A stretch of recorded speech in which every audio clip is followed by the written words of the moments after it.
Hello. In this video we'll be looking at how to use ImageJ photo processing software to analyze the images for the RZ ISO test. In order to analyze the 8 samples in the example dataset quickly, we'll be using a macro written by Dr. Christopher O'Rourke. The initial steps are the same as before, so we open ImageJ by going into this folder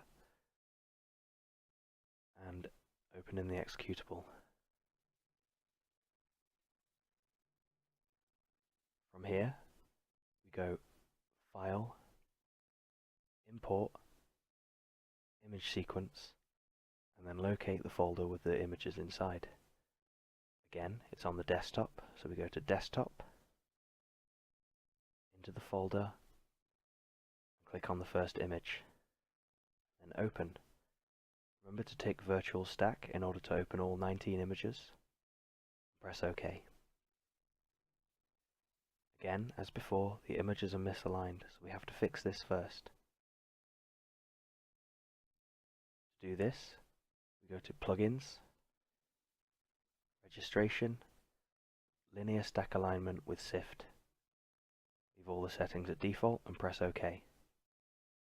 This will align the images by looking for common features, for example, the top left corner here, stacking them on top of each other so that the samples are in roughly the same place for each of the images.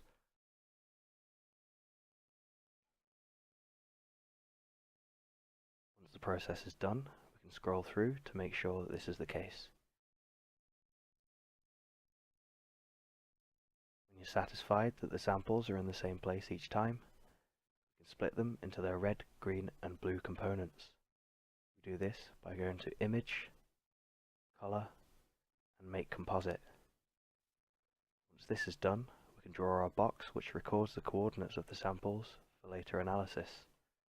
Do this by holding down Shift and left click and dragging a box that is roughly 100 by 100 pixels, as shown in the taskbar above. We can drag the box around onto each of the samples. Take care to make sure they're centered each time. To record the coordinates, press Ctrl and T, which opens another box with the coordinates here. Once this is done, we can drag the box to the next sample and press Ctrl T again to record a second set of coordinates. Continue doing this for all 8 samples, pressing Ctrl T once the box is centered.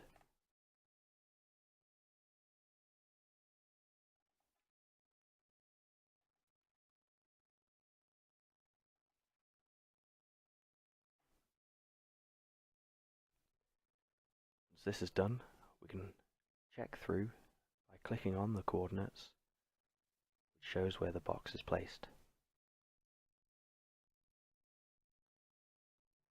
When you're satisfied that they're all centered, press Ctrl A inside this window to highlight all of the coordinates, right click, and then go to Multi-Measure.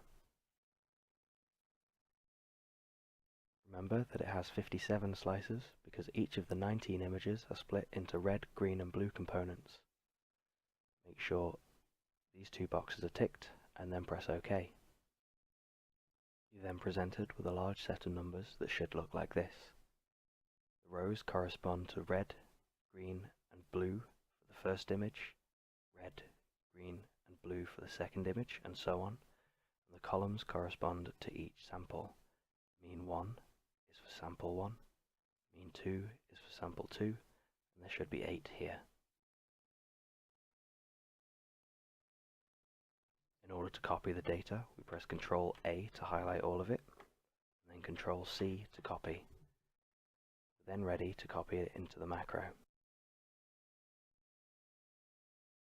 When you open the macro, the first thing you'll notice is that it's in protected view. So we first have to enable editing, and then enable content to activate the macro. Once this is done, we paste the data into the cell that says Paste Data Here, using Ctrl V. We are then ready to let the macro calculate the TTB90s for all the samples for us. We do this by clicking the large button on the left. We are then presented with a window that tells us to input the sample name. We'll call this one Sample 1. and a time interval. You'll remember for the example dataset that this is 30 seconds. Click Continue to finalize, and you'll eventually get a results page that looks like this. The graph shows normalized red versus time for all 8 samples, as well as their TTB90s shown as red boxes. The data for normalized red values are shown in the table on the right.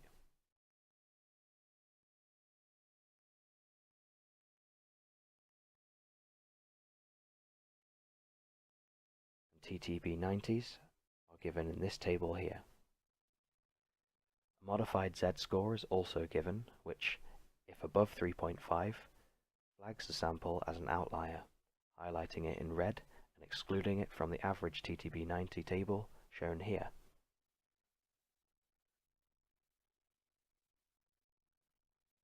Clicking the Save icon will save the data to the desktop under the sample name you gave to it when you started the macro calculation, and then wipe the macro sheet ready for the next set of samples. We'll have a look at the saved file now, as well as a set of data I processed earlier that includes an outlier. Double-click the Excel file on the desktop, and you can see the output file for the macro is much the same as what you are given in the macro sheet itself. The important numbers are given on the right-hand side. If we then look at a sample including an outlier, we can immediately see from the graph that the TTB90 is considerably longer than the mean. The software picks this anomaly up, highlights the sample in red, and excludes it from the averages data given here. As you can see, by using the macro, we can very quickly analyze multiple samples simultaneously.